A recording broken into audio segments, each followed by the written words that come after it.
No, que, ¿Cómo era lo de la energía? Volviendo un poco al tema del programa anterior, cuando usted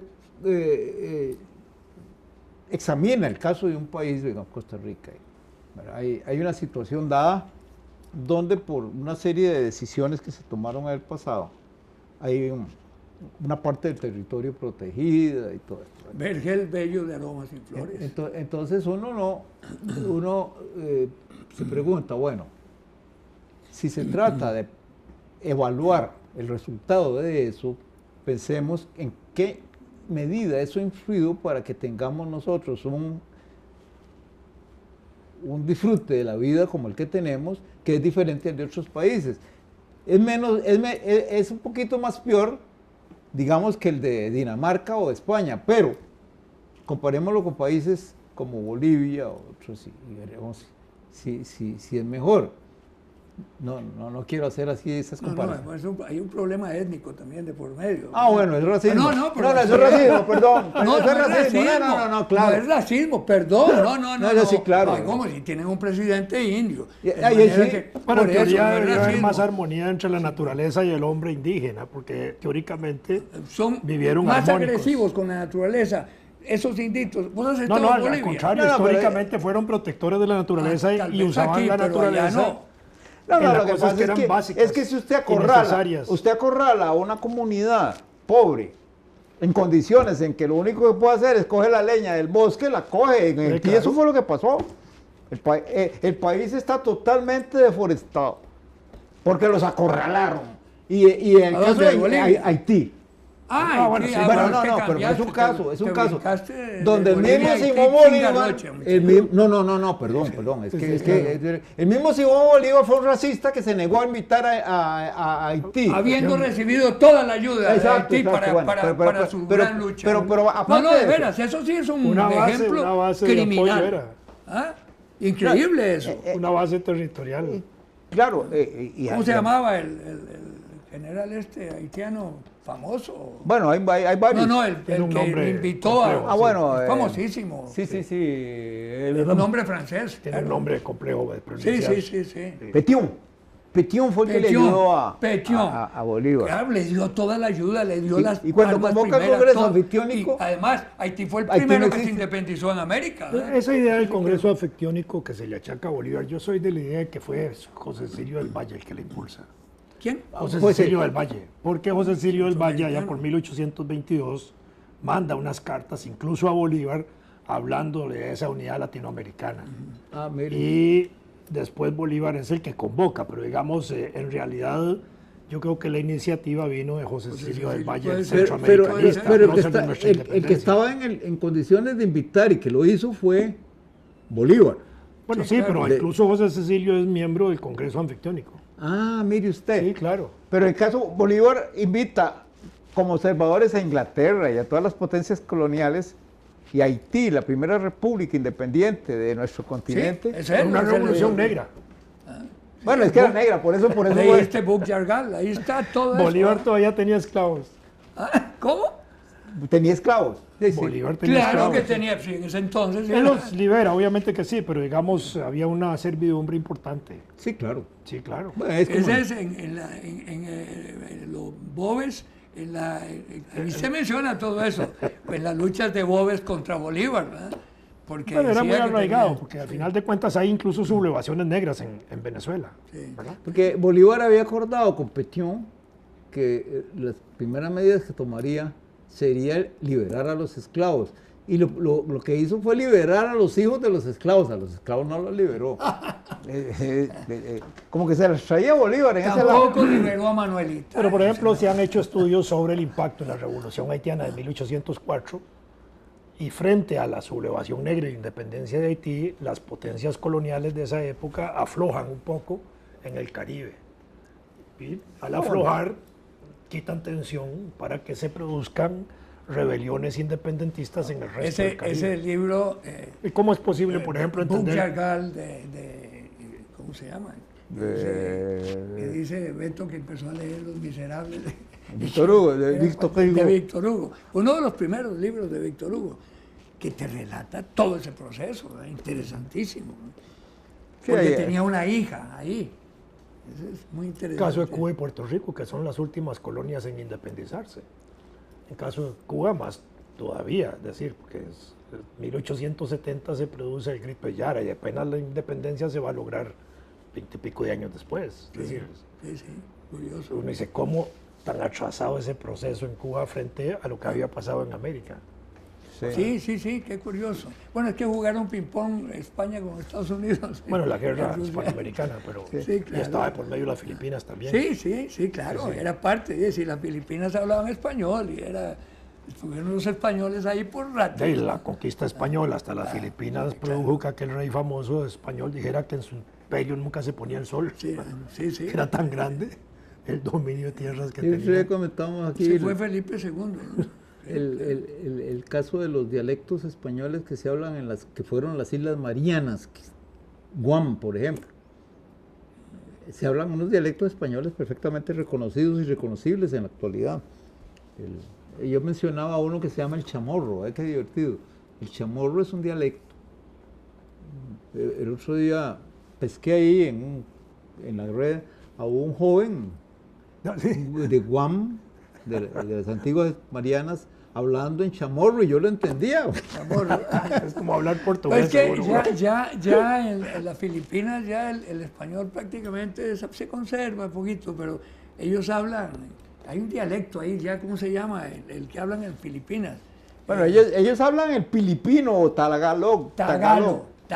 Pero resulta que hay quienes sostienen que el Tagalog, por la influencia del español en esa lengua, debería considerarse el Tagalog actual un dialecto español. Ajá. Por ejemplo, los filipinos, ¿cómo le llaman al país? No le llaman el nombre antiguo, le llaman Filipinas. Filipinas, sí. El coleo, es el correo. Existe una influencia. Un poco como lo que me decía a mí el doctor Constenla, del que era Adolfo.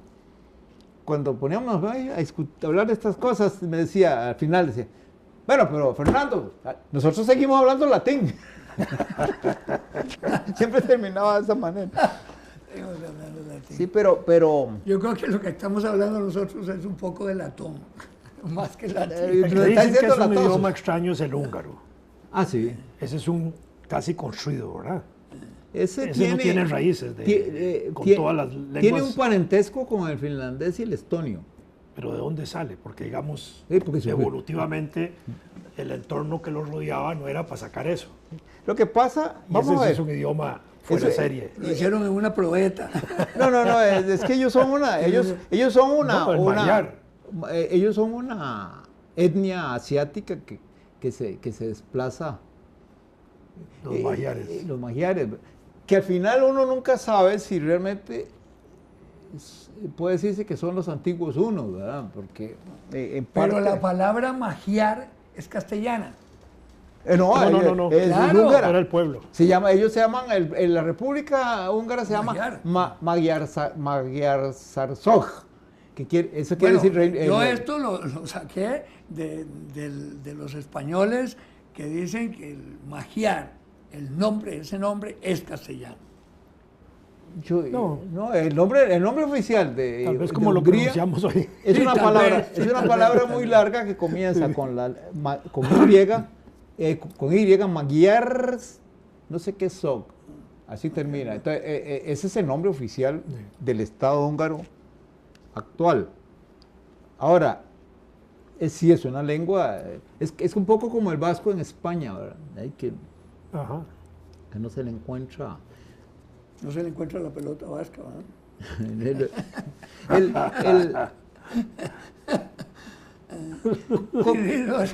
Con el vasco, digamos que es una lengua áspera porque si me imagino que los españoles, un español de Andalucía, cuando oye hablar gallego, más o menos sabe de qué se está tratando la cosa. Sí, pero con el vasco es más difícil. Dificilísimo. No hay manera. Pero idiomas así como ese, construidos de esa forma, ya casi no existen. Que yo sepa, solo el magiar es hoy un idioma que tiene ¿El finés? Bueno, tal vez. Finés. Porque los demás sí tienen raíces, digamos, a nuestra cultura. Pero el finés tiene una raíz rusa, un poquito. Hay haber influencias. Sí, pero... sí, claro. Pero lo que ocurre es que, claro, esas naciones se originan en una época en que había una gran movilidad migratoria, como decía Borges. No hay tales invasiones bárbaras siempre, es decir, no se habían identificado. Son migraciones masivas que se dan en algunos casos, y se llega a un punto en que quedan núcleos encerrados.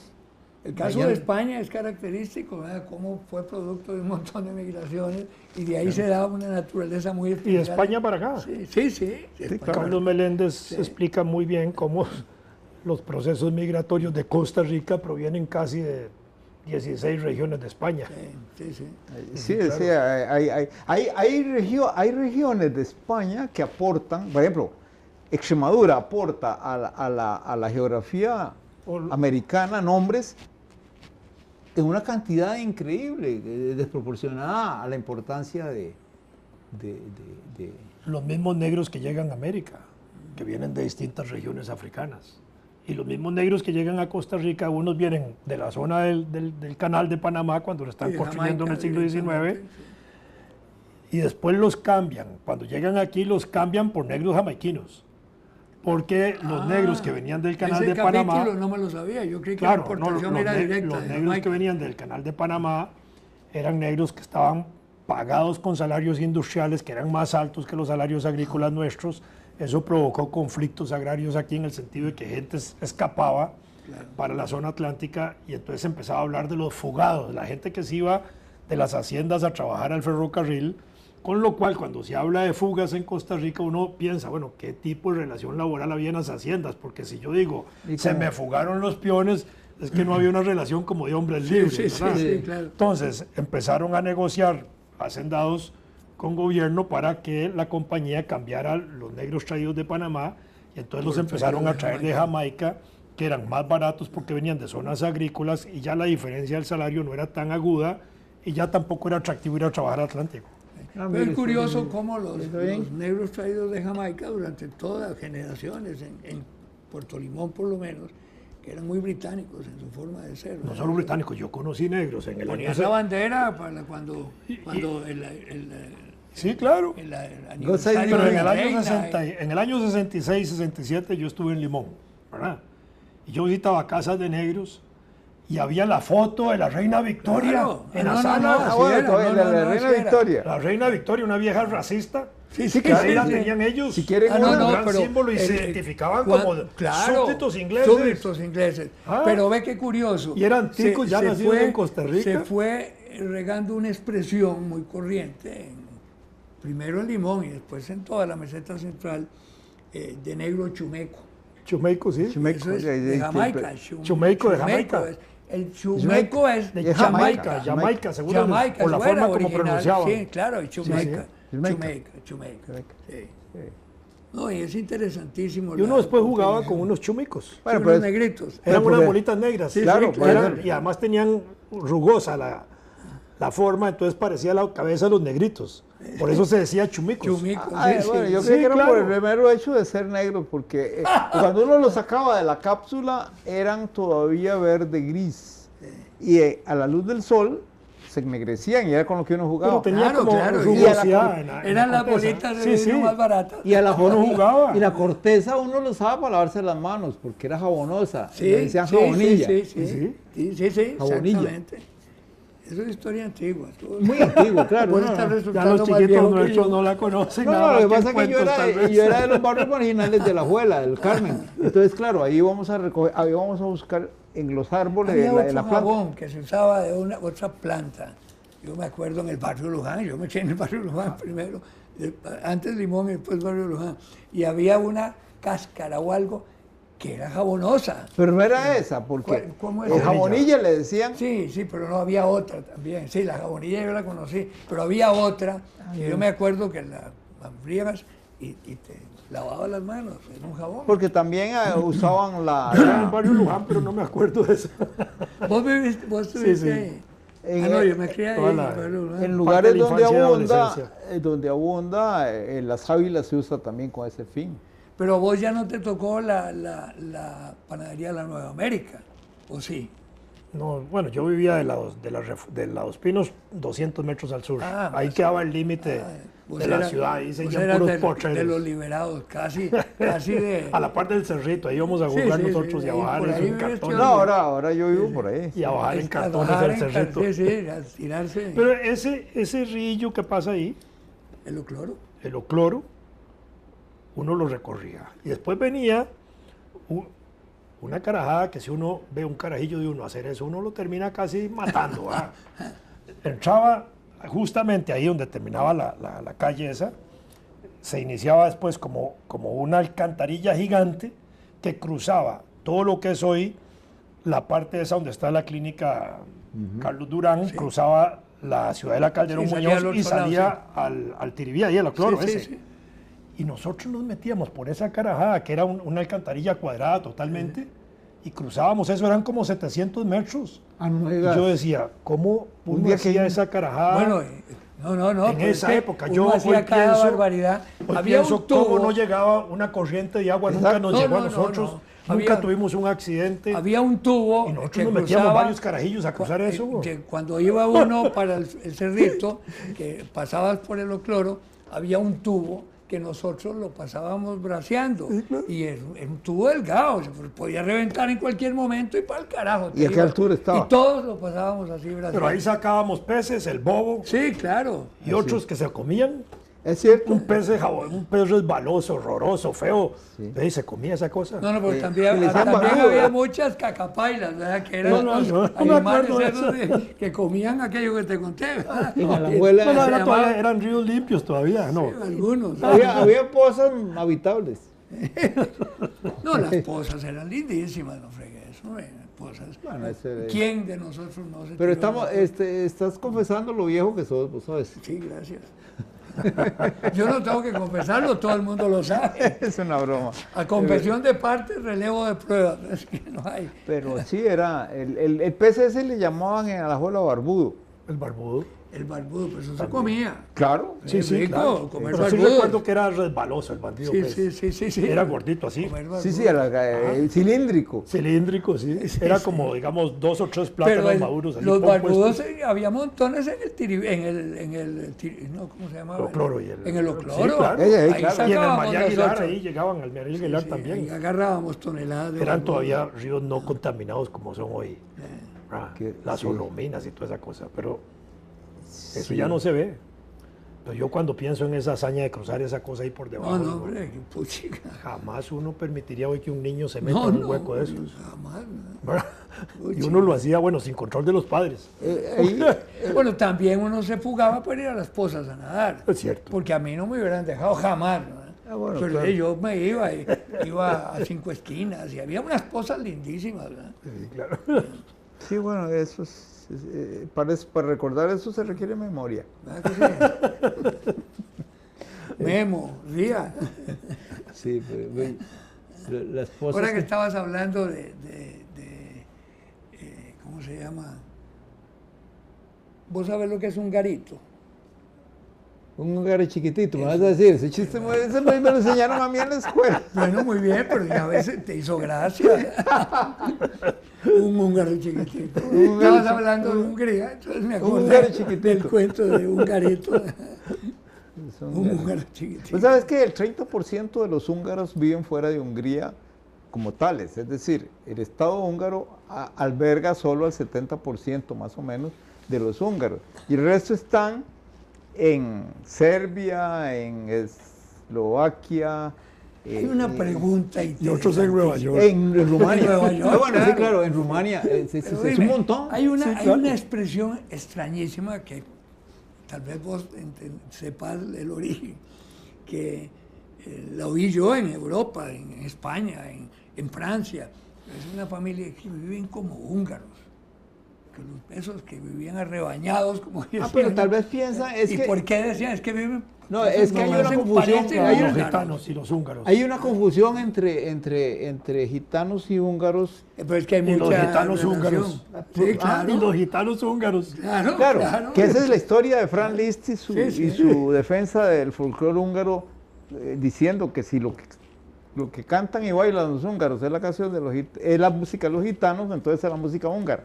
Es una vieja historia, pero es que hay los cíngaros les dicen. Cíngaros. Claro, es que los confunden. Pero qué curioso, pues es que lo dicen muy a menudo. Estás en una reunión internacional y todo. ¿A dónde estás? En tal parte. Ahí a la par viven unos puchicas, viven como húngaros. Como decir, todos sucios, todos, sí. Es un poco alusión curioso. Peyorativa a los cíngaros. A los cíngaros. Bueno, tenemos que aterrizar sobre los húngaros, los cíngaros y el húngaro chiquitito. Los gómbaros. Los bámbaros.